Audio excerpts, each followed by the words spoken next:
السلام علیکم ورحمۃ اللہ۔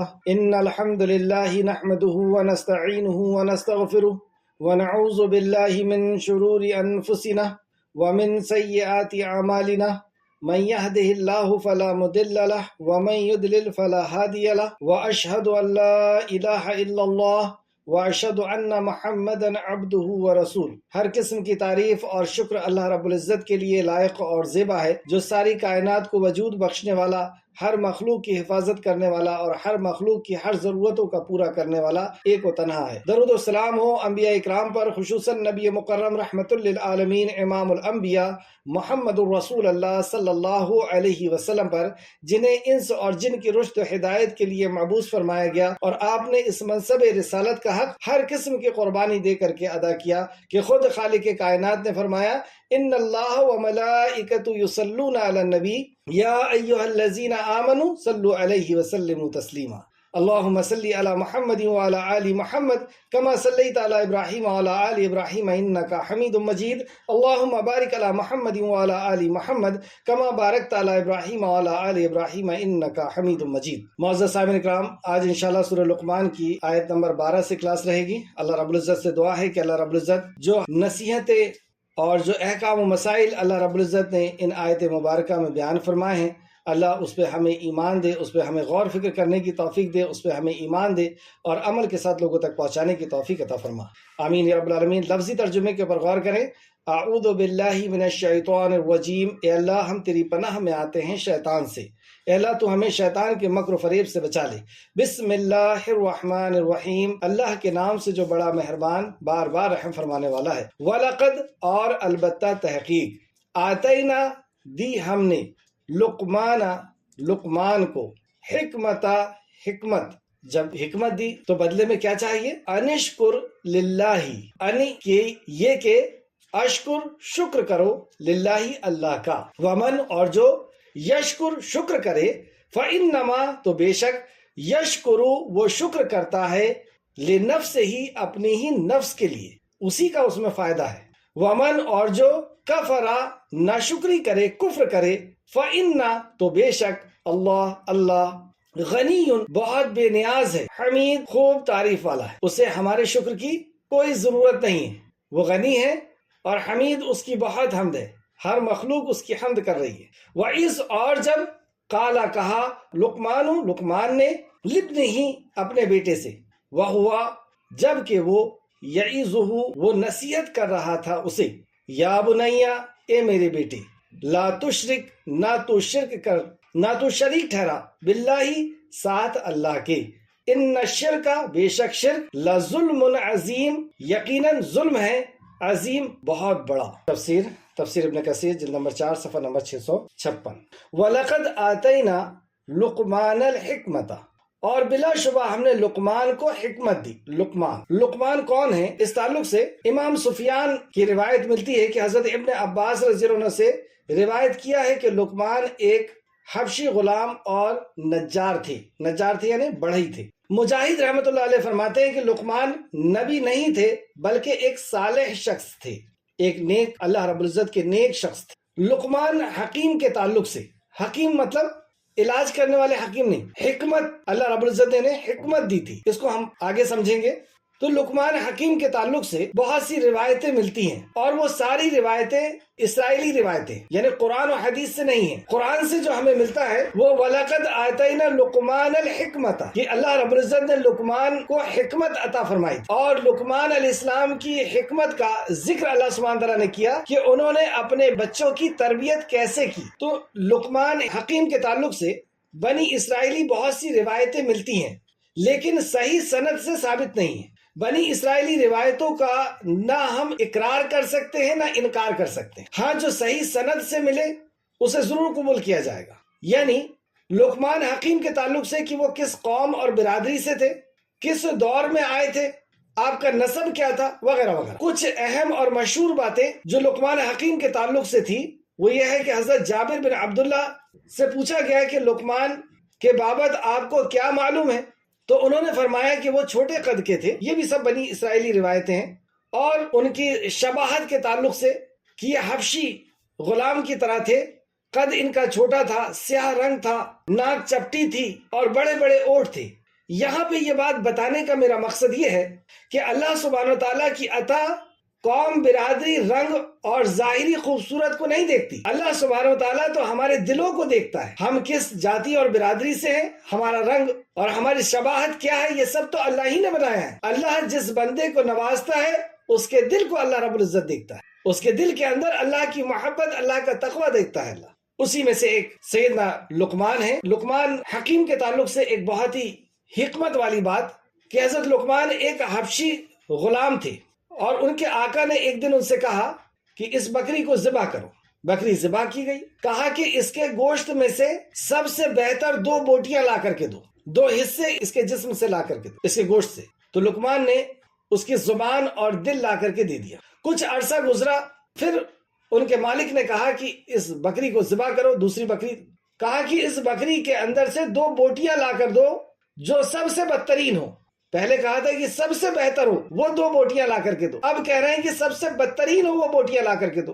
تو پھر لقمان نے زبان اور دل ہی لا کر کے دیا۔ مالک نے کہا کہ میں نے جب کہا تھا کہ سب سے بہترین بوٹیاں لا کر کے دو تو تم نے زبان اور دل لا کر کے دیا، میں نے کہا سب سے بدترین لا کر کے دو تو پھر تم نے زبان اور دل لا کر کے دیا، ایسا کیوں؟ تو لقمان نے جواب دیا کہ اگر یہ دونوں اچھی ہو جائے، اگر یہ دونوں بوٹیاں اچھی ہو جائے تو ان سے زیادہ اچھا کوئی نہیں۔ اللہ، ہمارا پورا جسم، اس کے اندر جو چیزیں ہیں یہ 2 ہی چیز ہے جس کے تعلق سے نبی مکرم صلی اللہ علیہ وسلم نے فرمایا کہ یہ پورے جسم کے اندر ایک گوشت کا لوتھڑا ہے، اگر وہ صحیح ہو جائے تو پھر پورا جسم صحیح ہے۔ یہ حدیث بھی ہے نبی مکرم۔ تو لقمان کیا کہتے ہیں کہ اگر یہ زبان اور دل بہتر ہو جائے تو یہ سب سے بہتر ہے، اور اگر یہ دونوں بری ہو جائے تو اس سے زیادہ برا اور کچھ نہیں۔ تفسیر ابن کثیر نے تفسیر الطبری کے حوالے سے نقل کیا ہے، جلد نمبر 21 اور صفحہ نمبر 82۔ یہ بھی بنی اسرائیل روایت ہے، لیکن بات بہت صحیح ہے کہ ہم نے اگر اپنی زبان اور دل کو بہتر کر لیا تو پھر ہم سے بہتر کوئی نہیں، اور اگر ہماری زبان اور دل خراب ہو گیا تو پھر ہم سے بدترین بھی کوئی۔ تو یہ تو تعارف تھا لقمان کا، اور مجاہد رحمت اللہ علیہ نے جیسا کہ فرمایا کہ آپ نبی نہیں لیکن ایک صالح شخص ہیں، اور آپ عربوں کے اندر معروف شخصیت تھی۔ لقمان کو اللہ رب العزت نے حکمت عطا فرمائی تھی۔ حکمت کسے کہتے ہیں؟ حکمت سے مراد، تفسیر ابن کثیر فرماتے ہیں کہ حکمت سے مراد فہم، علم اور خوابوں کی تعبیر میں مہارت، یہ تینوں بہت بڑی نعمت ہے۔ ایک ایک لفظ میں بول تو دیا گیا، لیکن اگر ہم غور کریں کہ فہم یعنی علم کی گہرائی تک جانا، علم کو صحیح سمت میں سمجھ پانا، فہم، علم اور خوابوں کی تعبیر کی مہارت یعنی فراست اور دانائی۔ حکمت اللہ سبحانہ تعالیٰ نے جو لقمان کو عطا فرمائی تھی، اس حکمت کی فضیلت دیکھیں آپ۔ قرآن میں اللہ سبحانہ تعالیٰ نے فرمایا جسے حکمت دی گئی اسے خیر کثیر دیا گیا، یعنی جسے حکمت دے دی جائے اسے اللہ نے خیر کثیر دے دیا۔ حکمت کے تعلق سے ایک حدیث جو امام بخاری نے لے کر کے آئے ہیں، سیدنا عبداللہ بن مسعود رضی اللہ عنہ بیان کرتے ہیں کہ نبی کریم صلی اللہ علیہ وسلم نے فرمایا رشک جائز نہیں مگر 2 شخصوں پر۔ تو رشک کے قابل 2 شخص ہیں، ایک وہ جسے اللہ رب العزت مال دے اور وہ اللہ کے حکم کے مطابق اسے خرچ کرے، اللہ کے راستے میں اسے خرچ کرے، تو اس کے اوپر رشک کیا جا سکتا ہے۔ دوسرا اس شخص پر جسے اللہ علم و حکمت عطا کرے اور وہ اس کے ذریعے سے فیصلہ اور عمل کرتا ہے اور لوگوں کو اس کی تعلیم دیتا ہے، یعنی جسے اللہ رب العزت نے علم اور حکمت دیا ہے اس پہ رشک کیا جا سکتا ہے، لیکن کب؟ جب وہ اس علم کے مطابق فیصلہ کرے، عمل کرے اور لوگوں کو اس علم سے آراستہ کرے، لوگوں کو اس علم کو پہنچائے۔ بخاری شریف حدیث نمبر 73۔ تو یہ حکمت کی فضیلت ہے۔ اب جب یہ عظیم نعمت اللہ سبحانہ تعالیٰ نے دی، جیسے کہ اللہ نے فرمایا جسے حکمت دی گئی اسے خیر کثیر دیا گیا، تو اس نعمت کے بعد اس نعمت کا حق ہم کیسے ادا کریں؟ اللہ سبحانہ تعالیٰ نے فرمایا انشکر للہ، تو شکر کر اللہ کا۔ واقعی اللہ رب العزت نے بے شمار نعمتیں ہمیں عطا فرمائی ہے، اور ان نعمتوں کا بدلہ اللہ نے کیا فرمایا کہ تو شکر کر۔ دوسرے مقام پر بھی ہم کو ملتا ہے، نبی مکرم نے فرمایا کہ نعمتوں کا بدلہ ہے کہ ہم اللہ کا شکر ادا کریں۔ شکر کیا ہے؟ نوٹ کریں۔ نمبر 1، اعتراف نعمت، اظہار نعمت، اللہ کے احسان کو دل کی گہرائی سے مانے اور اللہ کی نعمتوں کو دل کی گہرائی کے ساتھ اسے مانے، اسے ایکسپٹ کریں۔ اللہ کی ان گنت نعمتیں ہیں، ہمارے اوپر کہ ہمیں انسان بنایا اللہ رب العزت نے، مسلمان گھر میں پیدا کیا، ایمان کی دولت دیا جو سیدنا ابراہیم علیہ السلام کے والد کو نہیں ملی، جو لوط علیہ السلام کی بیوی کو نہیں ملی، نوح علیہ السلام کی بیوی کو نہیں ملی، وہ نعمت اللہ رب العزت نے ہمیں عطا کیا۔ اور اس کے بعد جسم اور جسم کے ایک ایک اعضا، ایسی بڑی بڑی نعمتیں اللہ رب العزت نے ہمیں دیا۔ تو اس نعمت کا نمبر 1 کیا لکھا ہم نے؟ اعتراف نعمت اور اظہار نعمت۔ جو نعمت اللہ نے کی ہے اس کا ہم اظہار بھی کریں کہ اللہ رب العزت نے اتنی نعمتیں ہمیں دیا ہے، تو ہم کم سے کم کسی کے سامنے جائیں تو چہرہ تو خوشی کا نظر آئے، تو اللہ کے احسان کو دل کی گہرائی سے مانیں، اور وہ جو انگنت نعمتیں دی ہے اس کا اظہار کریں۔ دوسرا، جس رب نے ان نعمتوں سے نوازا ہے اس سے محبت رکھیں۔ جس رب نے اتنی نعمتیں عطا کی ہیں اس رب سے محبت کریں۔ محبت ہم کسی سے کیوں کرتے ہیں؟ ہم کسی سے محبت کیوں کرتے ہیں یا کب کرتے ہیں؟ 3 وجوہات اس کی ہوتی ہے۔ نمبر 1، اگر کسی نے ہم پر احسانات کیے ہیں، ہماری بگڑی وقت میں کام آیا ہے، ہماری پریشانیوں میں کام آیا ہے، جیسے ماں ہماری سب سے زیادہ کمزوری کے وقت ہمارا اس نے ساتھ دی، ہمیں انگلی پکڑ کر کے چلنا سکھائی، کپڑے پہننا، نہانا، ہر کس چیز سکھائی، تو جس کے ہم پر احسانات ہیں اس سے ہمیں محبت ہو جاتی ہے، نمبر 1۔ دوسرا، کسی شخص کے اندر کوالٹیاں ہیں، صفات ہیں، تو ان صفات کی وجہ سے ہمیں اس سے محبت ہو جاتی ہے کہ وہ اچھے عہدے پر ہے، دکھنے میں اچھا ہے، دولت اچھی ہے، فلا فلا فلا، بات چیت کرنے میں اچھا ہے، تو اس سے ہمیں محبت ہو جاتی ہے کیونکہ اس کی کوالٹیوں کی وجہ سے۔ تیسرا، وہ ہم سے محبت کرتا ہے، اس وجہ سے بھی بعض دفعہ محبت ہو جاتی ہے۔ اب یہ تینوں چیز اگر کسی میں سب سے زیادہ ہو تو اس سے ہمیں سب سے زیادہ محبت ہونا چاہیے یا نہیں ہونا چاہیے؟ ہماری عقل کیا کہتی ہے؟ کسی کے احسانات ہم پر سب سے زیادہ ہیں، کسی کے اندر کوالٹیاں سب سے زیادہ ہیں، اور کوئی ہے جو ہم سے سب سے زیادہ محبت کرتا ہے، تینوں چیز سب سے زیادہ ہے، تو ہماری عقل کیا کہتی ہے کہ اس سے سب سے زیادہ محبت ہونا چاہیے نہیں ہونا چاہیے؟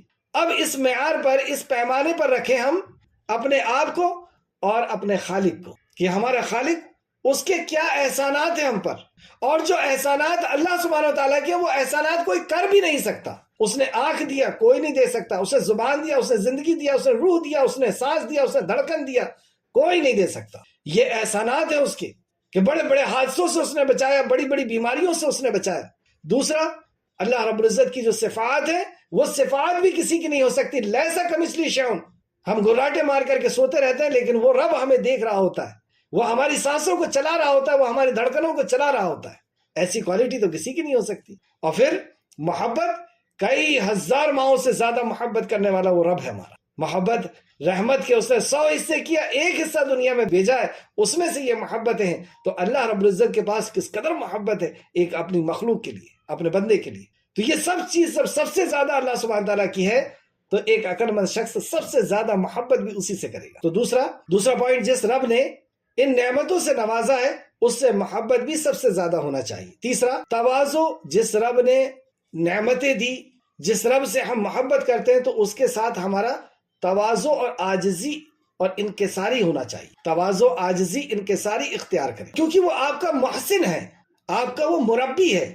اس کے حکم کے سامنے اپنے آپ کو جھکا دیں، اس کے حکم کی نافرمانی نہ کریں۔ چوتھا، جس رب نے نعمتیں دی ہیں اس کی حمد کریں، اس کی تعریف کریں۔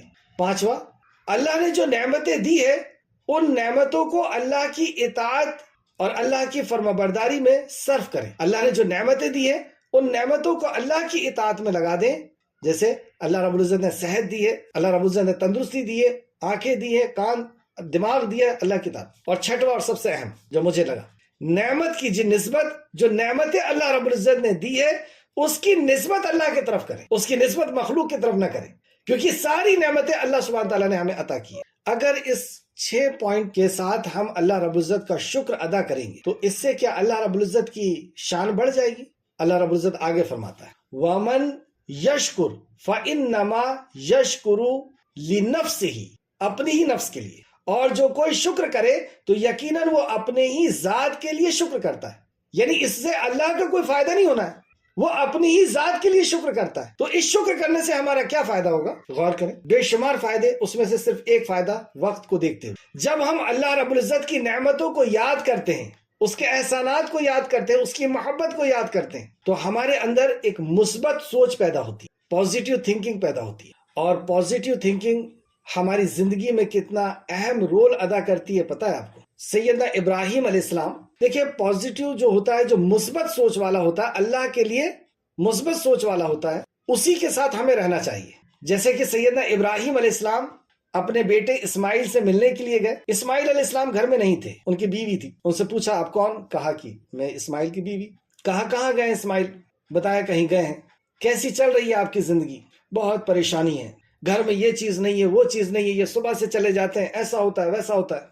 کچھ بھی اس نے جھوٹ نہیں کہا تھا. انبیاء کی زندگی میں اکثر و بیشتر ایسے حالات ہوتے ہیں جو آزمائش کے ہوتے ہیں، کیونکہ انبیاء کو اونچے مقام پر بھی پہنچانا ہوتا ہے اور انبیاء کو آئیڈیل بھی بنانا ہوتا ہے ہر کسی انسان کے لیے. لیکن سیدنا ابراہیم علیہ السلام نے کیا کہا کہ وہ آئے تو انہیں سلام کہنا، اور کہنا ابراہیم آئے تھے، اور انہیں کہنا کہ اپنی چوکھٹ بدل لیں. سیدنا اسماعیل آئے، انہوں نے بتایا کہ ابراہیم آئے تھے. اچھا وہ میرے والد ہیں.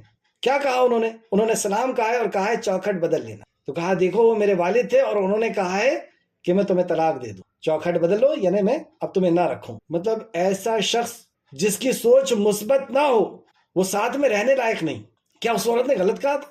اس کی سوچ پازیٹیو نہیں تھی. وہ یہ نہیں سوچ رہی تھی کہ میں ایک نبی کی بیوی ہوں، میں ابراہیم کے خاندان سے میرا تعلق جڑ گیا، صرف مومن اور مسلمان نہیں، نبی کی بیوی ہوں، اور اس نسل سے اللہ اکبر. اس نے اچھائیاں نہیں دیکھی. آپ جب کسی کمپنی کے اندر انٹرویو دینے کے لیے جاتے ہیں تو آپ کی ڈگریاں، آپ کی صلاحیتیں سب آپ کی فائل میں ہوتی ہے، لیکن اس کے بعد بھی وہ انٹرویو لیتا ہے. کیوں؟ کیا دیکھنا چاہتا ہے وہ آپ کا کانفیڈنس دیکھنا چاہتا ہے، آپ کی مثبت سوچ دیکھنا چاہتا ہے، آپ کی سوچ کو وہ دیکھنا چاہتا ہے. ایک مشہور واقعہ آپ نے بھی سنا ہوگا. انٹرویو چل رہا ہے اور آدھا گلاس پانی رکھا ہوا ہے. ایک شخص آتا ہے، کہتا ہے اس میں کیا ہے؟ کہا کہ آدھا گلاس خالی ہے. ایک اور آیا، کیا ہے؟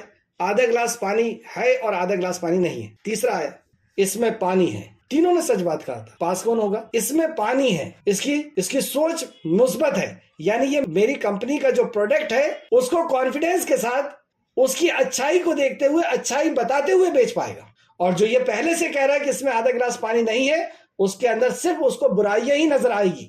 میری کمپنی کے اندر، میرے پروڈکٹ کے اندر، ہر چیز کے اندر اس کو برائی نظر آئے. مثبت سوچ کیسے پیدا ہوگی؟ نبی کریم صلی اللہ علیہ وسلم نے اچھا مثبت سوچ سے، جیسے یہاں پہ آیت پہ پہلے ہم غور کریں، اور جو کوئی شکر کرے تو یقیناً وہ اپنی ہی ذات کے لیے شکر کرتا ہے، اس کی ذات میں ہی اسے فائدہ ہوگا. کیا فائدہ ہوگا؟ قرآن کی آیت سے دیکھتے ہیں، سورہ ابراہیم آیت نمبر 7. وَإِذْ تَعَذَّنَا رَبُّكُمْ لَئِن شَكَرْتُمْ لَأَزِيدَنَّكُمْ وَإِن كَفَرْتُمْ إِنَّ عَذَابِي لَشَدِيدٌ. اور جب تمہارے رب نے صاف اعلان کر دیا کہ بے شک اگر تم شکر کرو گے تو میں ضرور تمہیں زیادہ دوں گا. کس نے اعلان کر دیا؟ اللہ سبحانہ تعالیٰ نے اعلان کر دیا، یعنی اللہ کا وعدہ ہو گیا کہ اگر تم شکر کرو گے، اگر تمہاری سوچ مثبت ہوگی تو میں تمہیں اور دوں گا. اب اس کو آپ سائنٹیفک پہلو سے دیکھ لیں کہ جس کی مثبت سوچ ہوتی ہے اس کی نعمتوں میں کس طریقے سے اضافہ ہوتا ہے. اور آگے اللہ سبحانہ تعالیٰ فرماتا ہے لَإِن كَفَرْتُمْ، ناشکری نہیں کہا، کفر کہا. اور اگر تم کفر کرو گے یعنی ناشکری کرو گے تو میرا عذاب بھی بہت شدید ہے. تو مثبت سوچ کا نہ ہونا، اور اللہ رب العزت نے جو نعمتیں دیا ہے وہ نعمتیں نظر نہیں آ رہی، لیکن اگر کوئی چیز نہیں دیا ہے تو اس کے لیے بیٹھ کر کے رو رہا ہے. ایسا شخص روتے ہوئے زندگی گزارتا ہے. ایک شخص کو میں نے دیکھا، جب وہ ملتا بس یہ کہتا بہت پریشان، بہت پریشان. کچھ دن میں میں نے دیکھا کہ واقعی اس کی زندگی بہت پریشانی میں ہوگی. تو ہماری سوچ کا یہاں پہ اللہ سبحانہ نے فرمایا اگر تم شکر کرو گے تو میں تمہیں اور دوں گا، اور اگر تم نے ناشکری کیا، کفر کیا، تو میرا عذاب بہت شدید ہے. سیدنا ابو ذر رضی اللہ عنہ بیان کرتے ہیں کہ رسول اللہ صلی اللہ علیہ وسلم نے فرمایا، اللہ تعالیٰ فرماتا ہے کہ اے میرے بندو، یعنی یہاں پہ جو اللہ رب العزت نے کہا کہ اس میں تمہارا ہی فائدہ ہے. آیت کو پھر سے دیکھیں، اور جو کوئی شکر کرے تو یقیناً وہ اپنی ہی ذات کے لیے شکر کرتا ہے، اور جس نے ناشکری کی، اور یہاں پہ ناشکری ہم اردو میں بول رہے ہیں لیکن عربی میں کیا ہے، وَمَنْ كَفَرَ فَإِنَّ اللَّهَ غَنِيٌّ حَمِيدٌ. اللہ نے یہاں پہ اپنی دو صفت کا ذکر فرمایا. اور اگر تم کفر کرو گے، انکار کرو گے، شکر نہیں ادا کرو گے، ناشکری کرو گے، تو جان لو اللہ غنی ہے، مطلب اللہ کو تمہارے شکر کی ضرورت نہیں ہے. اور اللہ حمید ہے، اس کی خوب تعریف ہے. یعنی کوئی تعریف کرے یا نہ کرے، ہر چیز اپنے وجود کے ساتھ اس کی تعریف کر رہی ہے. نوٹ کریں اس کو، کوئی اللہ کی تعریف کرے نہ کرے، اللہ کا شکر کرے نہ کرے، ہر چیز اپنے وجود کے ساتھ اس کی تعریف کر رہی ہے. کیسے؟ ایک بچہ ہے اور بچے کی ہم اس کو دیکھ رہے ہیں اور اس کی تعریف کر رہے ہیں، کیسی آنکھیں ہیں اس کی، کیسے اس کے اونٹ ہیں، کتنے خوبصورت اس کے گال ہیں، کتنے اچھے بال ہیں، پلکیں تو دیکھو. تو اصل میں ہم تعریف کس کی کر رہے ہیں؟ اس بچے کی کر رہے ہیں یا اس کے بنانے والے کی کر رہے ہیں؟ سبحان اللہ، کیسا بنا دیا اس کو، اتنا چھوٹا سا بچہ، چھوٹی سی زبان، چھوٹی سی انگلیاں، اسی میں یہ انگڑائی لیتا ہے، اسی میں آنکھیں کھول کر کے دیکھتا ہے، اسی میں یہ جمائی لیتا ہے، اللہ اکبر، روتا ہے، ہنستا ہے۔ تو یہ ہم تعریف کس کی کر رہے ہیں؟ اللہ کی۔ تو یہاں پہ ہم نے کیا لکھا کہ اللہ سبحانہ تعالیٰ کی کوئی حمد یا تعریف کرے نہ کرے، ہر چیز اپنے وجود کے ساتھ اس کی تعریف کر رہی، ہر چیز اپنے وجود میں اصل میں اللہ کی تعریف کرے، کیونکہ اس کو وجود بخشنے والا، اس انمول نعمتوں کو بنانے والا، چیزوں کو بنانے والا وہ خود اللہ سبحانہ و تعالیٰ ہے۔ اس تعلق سے ایک حدیث جو امام مسلم نے لائے ہیں، سیدنا ابو ذر رضی اللہ عنہ بیان کرتے ہیں، رسول اللہ صلی اللہ علیہ وسلم نے فرمایا، اللہ تعالیٰ فرماتا ہے، اے میرے بندو، تم میرا نقصان نہیں کر سکتے اور نہ مجھے فائدہ پہنچا سکتے ہو۔ اے میرے بندو یعنی سارے بندوں کو خطاب کر دیا کہ تم میرا کوئی نقصان نہیں کر سکتے، سارے کے سارے اگر اللہ کے نافرمان ہو جائیں کوئی نقصان ہونے والا نہیں، سارے کے سارے اگر اللہ رب العزت کے سامنے سجدہ ریز ہو جائیں اس کا کوئی فائدہ ہونے والا نہیں۔ آگے فرمایا، اگر تمہارے اگلے اور پچھلے اور تمہارے آدمی اور جن، اگلے اور پچھلے، آدم علیہ السلام سے لے کر کے اور قیامت تک آنے والا آخری بچہ، آخری انسان، اور جنات، پہلے جنات سے آخری جنات، سب ایسے ہو جائیں جیسے تم میں بڑا پرہیزگار شخص ہو، تو اس سے میری سلطنت میں کچھ اضافہ ہونے والا نہیں۔ اس کا دل سب سے پیارے دل کی طرح ہو جائے، ساری انسانیت میں سب سے اچھا دل ہو جائے، ان سب کا، سارے انسانوں اور سارے جنات کا، تو میری سلطنت میں کچھ اضافہ ہونے والا نہیں۔ اللہ اکبر، ایسی سلطنت کا مالک ہے وہ۔ اور جب ہم اسپیس میں جاتے ہیں تب ہمیں پتہ چلتا ہے کہ واقعی یہ بات سچ ہے کہ یہ پورے ارتھ کی ہے۔ اگر ہم اسپیس میں جا کر کے دیکھیں تو اس ارتھ کی حیثیت ہی ایک ڈسٹ کے طرح ہمیں نظر آتا ہے، چھوٹا ہوتا ہوتا ایک ڈسٹ کی طرح نظر آتا ہے۔ تو اس کے اندر کے سارے انسان اور جنات اگر اس کے سامنے سجدہ ریز ہو جائے، سب سے اچھا دل ہو جائے، اس کی بادشاہت میں کون سی بڑا ہونے جانے والا ہے؟ اس کی بادشاہت، اللہ اکبر، وہی بہتر جانتا ہے۔ اور اگر تمہارے اگلے اور پچھلے اور تمہارے آدمی اور جن سب ایسے ہو جائیں جیسے تم میں سب سے بڑا بدکار شخص ہو، ابو جہل کے جیسے ہو جائیں، تو اس سے میری سلطنت میں کچھ بھی نقصان ہونے والا نہیں۔ تو سارے کے سارے اگر نافرمان ہو جائے کوئی نقصان ہونے والا نہیں۔ مسلم شریف حدیث نمبر 2577، 2577۔ تو یہاں پہ اب اس حدیث کے ذریعے سے بات سمجھ میں آئی، اور جو کوئی شکر کرے تو یقیناً وہ اپنی ہی ذات کے لیے شکر کرتا ہے، اور جس نے ناشکری کی تو بلا شبہ اللہ بے پرواہ یعنی غنی ہے اور تعریف کیا ہوا ہے۔ تو شکر کرنے سے ہمیں کیا فائدہ ہوگا؟ پہلا فائدہ تو ہم نے دیکھا کہ اللہ رب العزت نعمتوں کو بڑھائے گا۔ شکر کے فائدے اور بھی نوٹ کر لیں۔ نمبر 1، شکر سے جو اللہ نے وعدہ کیا ہے کہ نعمتوں کو بڑھاؤں گا، نعمت کو بچا کے رکھتا ہے۔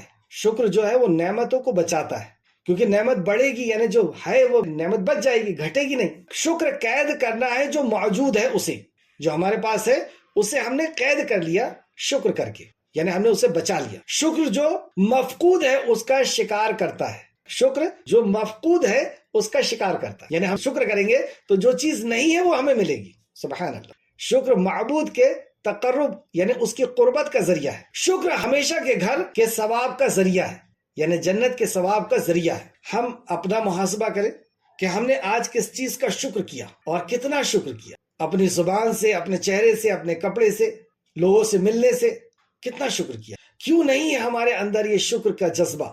اگر یہ 6 چیزوں پر جو میں نے آپ کو لکھایا ہوں کہ شکر کیا ہے، اس کے اوپر اگر ہم غور کریں، اللہ کی نعمتوں کو لکھیں، لکھ تو ہم سکتے نہیں۔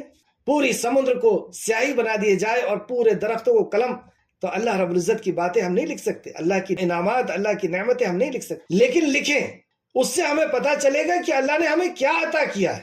اچھے جوتے نہیں ہیں، ہم اس پہ رو رہے ہیں، نعمت۔ اچھا چلیے، جوتے کے اوپر سے مجھے بات یاد آئی کہ شکر کیسے پیدا ہو ہماری زندگی کے اندر، ہم شکر گزار کیسے بنیں۔ ایک حدیث نبی مکرم صلی اللہ علیہ وسلم نے فرمایا، دین کے تعلق سے اپنے سے اوپر والے کو دیکھ اور دنیا کے تعلق سے اپنے سے نیچے والوں کو دیکھ۔ جب دین کے تعلق سے اپنے سے اوپر والوں کو دیکھیں گے تو ہم دین پر زیادہ عمل کرنے کی کوشش کریں گے، جیسے عمر فاروق، حضرت ابوبکر صدیق کو دیکھا کرتے تھے اور ان سے آگے بڑھنے کی پوری کوشش کرتے تھے۔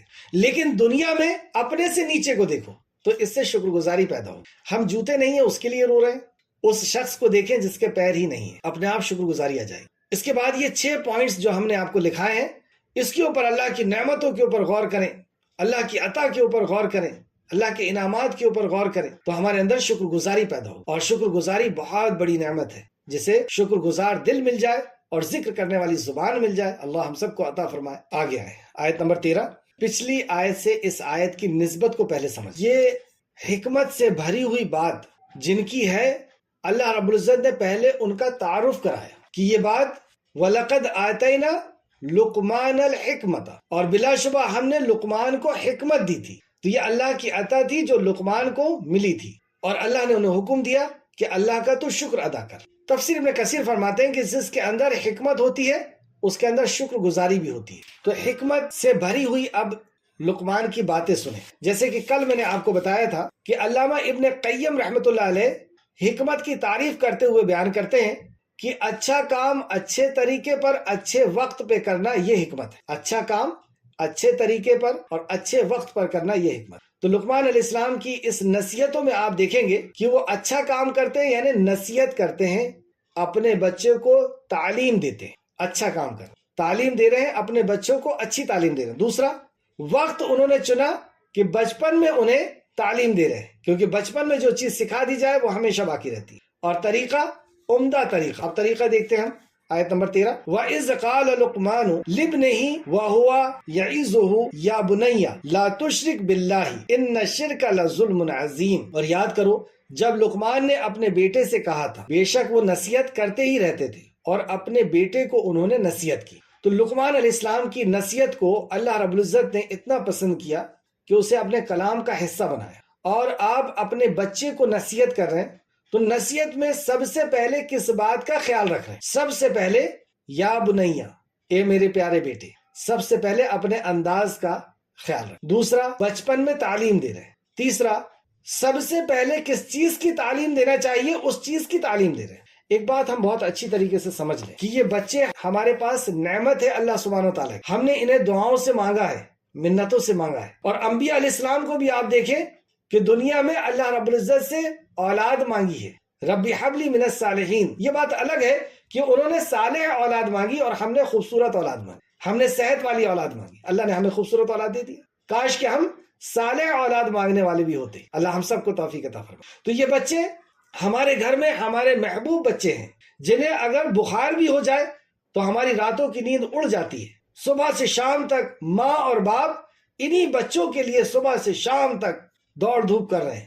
ذرا غور کریں، ان بچوں کی تعلیم اور تربیت نہیں ہوئی تو یہ ہمارے سامنے جہنم میں پھینک دیے. وہ جہنم جو اس آگ سے 69 گنا تیز ہے. اگر ان بچوں کی ہم نے تعلیم اور تربیت پہ دھیان نہیں دیا، ان کی تعلیم اور تربیت نہیں کی تو یہ اس معاشرے کے اندر رسوا ہو جائے گی. لوگ ان کے ساتھ بیٹھنا پسند نہیں کریں گے، ان کے ساتھ دوستی کرنا پسند نہیں کریں گے، ان کے ساتھ رشتے کرنا پسند نہیں کریں گے. یہ معاشرہ گندا ہو جائے گا اور اس کے ذمہ دار ہم ہو جائیں. تو ہماری دنیا بھی ذلت سے بھر جائے گی اور ہماری آخرت بھی ذلت سے بھر جائے گی. بچوں کی تربیت ایک اہم ذمہ داری ہے، چاہے بچے ہماری اولاد کی شکل میں ہو یا ہمارے شاگرد اسٹوڈنٹ کی شکل میں ہو یا ہماری قوم اور ملت کے بچے ہو. یہ ہماری قوم، ہمارے بچے ہیں، یہ ہمارا مستقبل ہے. ہم تو 20-30 سال بعد ختم ہو جائیں گے. کتنی عمر بچی ہے؟ پھر یہی ہے جو ہمارے اسلام کی ترجمانی کرنے والے ہیں. یہی بچے ہیں جس سے اسلام پہچانا جائے گا، جس سے اسلام کو بچایا جائے گا. اگر ان بچوں کی ہم نے تعلیم اور تربیت نہیں کی تو پکڑ کس کی ہوگی؟ ذمہ دار کون ہوگا؟ ہم بہت آرام سے یہ کہہ دیتے ہیں کہ معاشرہ گندا ہو گیا اس لیے ہمارے بچے گندے ہو گئے، ہمارا اسکول ایسا ہو گیا، میڈیا ایسی ہو گئی، موبائل ایسا ہو گیا، فلاں ہو گیا، فلاں ہو گیا. دوسروں کو ذمہ داریاں دیتے جا رہے ہیں، ہم لوگ دوسروں کے اوپر الزام لگاتے جا رہے ہیں. اولاد ہماری بگڑی ہے اور کہہ رہے ہیں فلاں نے بگاڑا. 2 دلیل آپ کو دیتا ہوں کہ اسے معاشرے نے، اسکول نے، میڈیا نے، موبائل نے نہیں، ہم نے بگاڑا ہے. کیا دلیل ہے اس بات کی؟ قرآن میں ایک آیت آپ بار بار پڑھتے ہوں گے کہ ہم نے اپنے باپ دادا کو یہ کرتے ہوئے پایا، ہم یہی کریں گے. تو بچے کس کی پیروی کرتے ہیں؟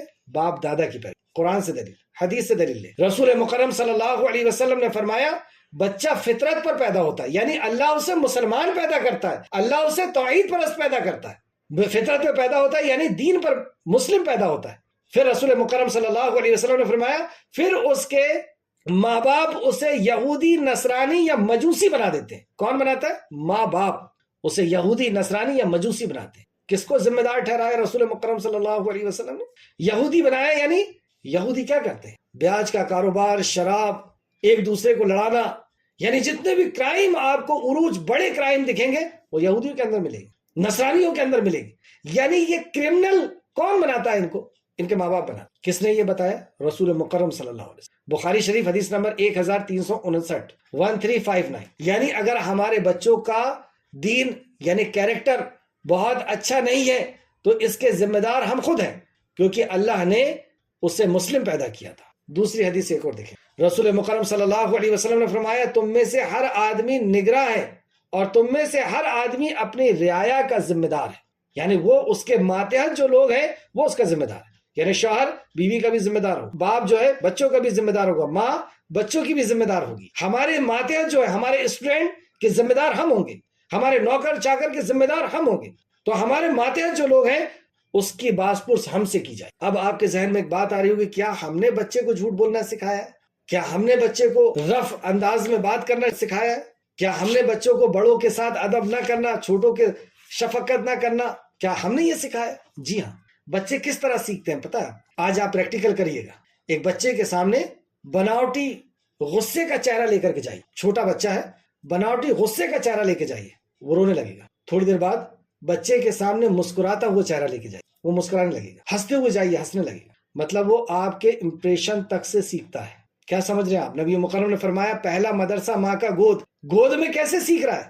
آپ جو کھاتی ہیں نا اس کا اثر تک بچے کو ہو جاتا ہے، ہوتا ہے نہیں ہوتا ہے؟ سب مائیں بیٹھی ہیں بہت اچھی طریقے سے سمجھ رہی ہیں، آپ جو ذکر اذکار کر رہی ہیں، آپ کی جو فیلنگ ہے وہ سب کچھ بچے کے اندر آ رہی ہے۔ اور یہ بات تو رسول مکرم نے 1450 سال پہلے بتا دیا، جو آج سائنس ریسرچ کر کے بتا۔ یہودی پتہ ہے اپنے بچوں کی تربیت کیسے کرتے ہیں؟ جب ماں پریگننٹ ہوتی ہے تو اس کو سارے ڈپریشن سے دور کر کے اور ایسی آب و ہوا میں لے کر کے جاتے ہیں جہاں پہ ایٹماسفیئر جو ہے بہت پیسفل ہو، اور اس سے میتھس کرایا جاتا ہے تاکہ بچے کا ذہن جو ہے میتھس میں تیز ہو، اسے اچھی ڈائٹ دی جاتی ہے، اس سے اچھی باتیں کی جاتی ہے، اس کی فیلنگ جو ہے وہ ہمیشہ پازیٹیو رکھی جاتی ہے۔ ہماری تعلیمات غیروں نے اپنا لی۔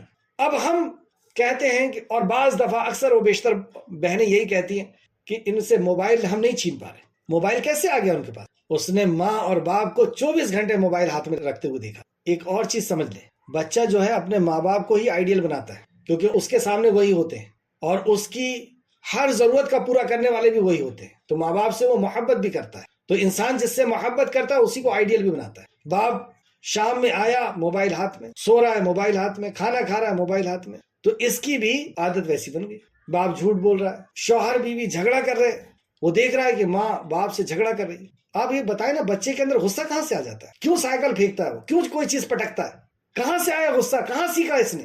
یہ میاں بیوی جو ماں باپ اس کے جو جھگڑا کر رہے تھے وہ چیز سیکھ لیا اس نے، وہ چیز آ گئی اس کے اندر، وہ غصہ آ گیا اس کے اندر۔ تو اس لیے جب آپ کو اپنے شوہر سے جھگڑا کرنا ہے تو آپ اس سے کہیں کہ فلاں گارڈن میں ملو، وہاں جا کر کے آپ جھگڑا کر کے واپس گھر آ جائیں، بچوں کے سامنے نہ کریں۔ بہرحال وقت کافی ہوا، آئے تو سب سے پہلے بچے کو کیا چیز سکھانا ہے؟ ہم بچے کو سب سے پہلے کیا چیز سکھاتے ہیں؟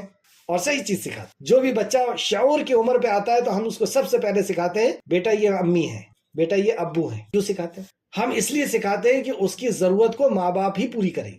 اگر اس نے ماں باپ کو نہیں پہچانا، اللہ اکبر، تصور کرے کہ میں اپنے باپ کو نہیں پہچانتا، ماں کو نہیں پہچانتا، کتنی بڑی مشکل ہو جائے گی۔ وہ اپنی اسکول کی فیس، کھانے کی چیزیں، کپڑے کس سے لے گا؟ اور جس سے بھی لے گا وہ دھتکار کر کے بھگائے گا۔ ماں باپ کے علاوہ کوئی 5 روپے دینے کو تیار نہیں ہے، 10 روپے دینے کو تیار نہیں ہے بچے کو، اور ماں باپ اپنا سب کچھ دینے کو تیار۔ تو سب سے پہلے ماں باپ کی پہچان۔ ماں باپ سے بھی زیادہ کیا کوئی عطا کرنے والا ہے؟ اس کو ہم بھول گئے۔ اور میں یہ سمجھتا ہوں کہ پہلے تو اسی کی پہچان کرانا تھا کہ جو سب کچھ عطا کرنے والا ہے، جس نے ماں باپ کو بھی عطا کیا۔ تو ہمیں سب سے پہلے اپنے رب کی معرفت، اپنے رب کی پہچان کرانا ہو۔ مشرکین مکہ عمر کے آخری پڑاؤ پہ آ گئے اور رسول مکرم سے آ کے کہتے ہیں کون ہے تمہارا رب؟ فرعون کہتا ہے کون ہے تیرا رب؟ نمرود کہتا ہے ابراہیم علیہ السلام کو کون ہے تیرا رب؟ رب کی معرفت نہیں ہے ان کو۔ تو سیدنا لقمان حکیم نے سب سے پہلے اپنے بچے کو جو تعلیم دے رہے ہیں وہ تعلیم سنیں۔ اور ان آیتوں کے اندر کل کے لیے آپ کا ہوم ورک ہے کہ کتنی تعلیم، کتنی نصیحتیں ہیں اور لقمان حکیم کی کتنی باتیں ہیں۔ تو سرسری طور پہ میں نے دیکھا تو 13 باتیں مجھے پتہ چلی کہ لقمان حکیم نے 13 باتیں بتائیں، اور اس میں کتنی نصیحتیں ہیں وہ آپ کے لیے ہوم ورک ہے۔ 13 باتیں بتائیں۔ سب سے پہلی بات کیا بتائی؟ اور یاد کرو جب لقمان نے اپنے بیٹے سے کہا تھا، جبکہ وہ اسے نصیحت کر رہا تھا، یا بنیا، اے میرے پیارے بیٹے، اے میرے پیارے بیٹے، یہی انداز ابراہیم علیہ السلام کا تھا، اے میرے پیارے باپ، تو اللہ کے ساتھ کسی کو شریک نہ ٹھہرانا۔ سب سے پہلا علم جو بچے کو دیا جا رہا ہے وہ اللہ کی معرفت کا علم، اور بتایا جا رہا ہے کہ اللہ سے تیرا رشتہ کب ٹوٹ جائے گا، کب تو اللہ کے نزدیک ذلیل ہو جائے گا، کب تو اللہ کے نزدیک پلیت ہو جائے گا، کب تو اللہ کے نزدیک شر البریہ ہو جائے گا، بدترین مخلوق ہو جائے گا۔ دیکھ بیٹا تو شرک نہیں، ہمیں ہے فکر اس بات کی، ہم تو صرف یہ چاہتے ہیں کہ ہمارا بیٹا ہمارا فرما بردار ہو جائے۔ یہاں پہ آپ ایک اصول بھی دیکھیں، لقمان نے اپنے بیٹے کو اللہ کا حق ادا کرنے کا نصیحت کی، اللہ رب العزت نے فوراً ماں باپ کا حق ادا کرنے کی نصیحت کر دی۔ سبحان اللہ، لقمان نے اللہ کا حق ادا کرنے کی نصیحت کی ہے، آگے اللہ سبحانہ تعالیٰ نے ماں باپ کا حق ادا کرنے کی نصیحت کر دی۔ تو جب ہم اللہ رب العزت کی معرفت کرا دیں گے، اللہ سے محبت ہو جائے گی، اللہ کی اطاعت کرنے والا بچہ ہو جائے گا، تو وہ ماں باپ کی بھی اطاعت کرے، وہ ہر کسی کی اطاعت کرے، اللہ کے حکم کے مطابق وہ چلے گا۔ لیکن ہم نے سب کچھ کرایا اور ہم یہ سمجھتے ہیں کہ توحید اور شرک یہ بہت بھاری علم ہے، یہ تو بڑھاپے میں سیکھنے والا علم ہے۔ نبی کریم صلی اللہ علیہ وسلم، زید آپ کے پیچھے بیٹھے ہوئے ہیں گدھے پر، تو اس سواری کے اوپر دو لوگ کیسے بیٹھ سکتے ہیں؟ ظاہر سی بات ہے کہ زید چھوٹے ہیں۔ نبی مکرم پوچھ رہے ہیں کہ اے زید، اللہ کا بندے پر کیا حق ہے؟ زید کہہ رہے اللہ رسول عالم۔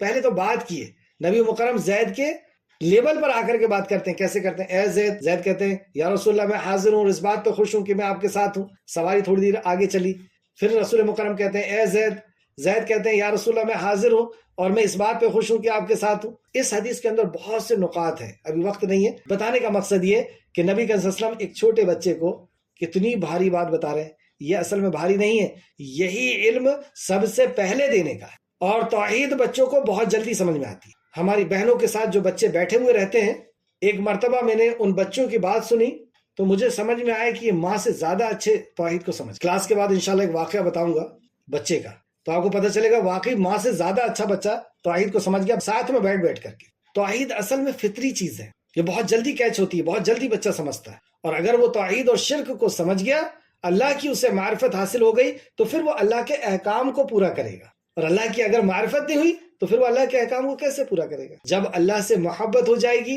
اور اللہ کی پکڑ کا ڈر ہو جائے گا، تو محبت ہو جائے گی تو اللہ کی خوشنودی کے کام کرے گا، اس کے حکم کو پورا کرے گا، اور جب اللہ کی پکڑ کا ڈر ہو جائے گا تو گناہ کو چھوڑ دے گا، ایک صالح بچہ بن کر کے آپ کے سامنے آ جائے گا۔ تو سب سے پہلی تعلیم لقمان کیا دیتے ہیں کہ تو شرک نہ کرنا۔ کیوں نہیں کرنا شرک؟ ان الشرک لظلم عظیم، کیونکہ شرک تو بہت بڑا ظلم ہے، ظلم عظیم۔ ظلم تو ظلم ہوتا ہے، لیکن ظلموں میں سب سے بڑا ظلم ہے، تو اس کا مطلب یہ ہے کہ ظلم کی الگ الگ کیٹیگری ہے، اور اس میں سب سے بڑا ظلم جو ہے وہ شرک ہے، اس لیے شرک مت کرنا۔ چلیے وقت ہو گیا، انشاءاللہ تعالیٰ اگلی کلاس میں دیکھتے ہیں۔ آخر میں اللہ رب العزت سے دعا ہے کہ خالق مالک جو کچھ بھی ہم نے پڑھا اس میں ہمیں مزید غور و فکر کرنے کی توفیق عطا فرما، جب تک ہمیں زندہ رکھ، ایمان، اخلاص اور عمل صالح کے ساتھ زندہ رکھ، ہمارا خاتمہ بالخیر فرما، اور نیکوکاروں کے ساتھ ہمارا شمار فرما دے، آمین یا رب العالمین۔ اللہم صلی وسلم علی نبینا محمد۔ السلام علیکم ورحمۃ اللہ وبرکاتہ۔